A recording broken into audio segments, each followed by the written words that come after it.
अस्सलाम वालेकुम नाज़रीन, आज मैं आपको शो करवाता हूँ अपने मुर्गी और जो मैंने चूचे निकलवाए हैं उनके। देखिए ये अभी तकरीबन 12-14 दिन के हो चुके हैं। ये चूचे देखिए माशाल्लाह बहुत प्यारे हैं। अभी मैंने इनको खुला छोड़ा है, मिट्टी में छोड़ा है इनको।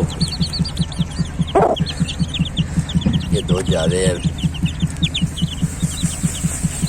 ये एक बजरा सा है। ये देखिए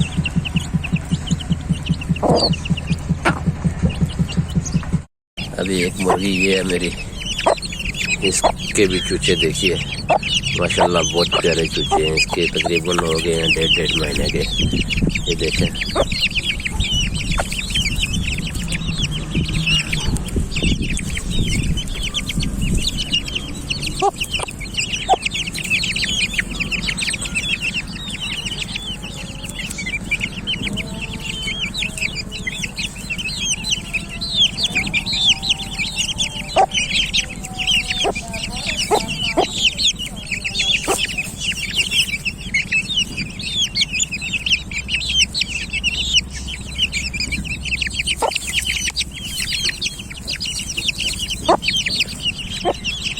ये मुर्गी है, इसके बच्चे हैं।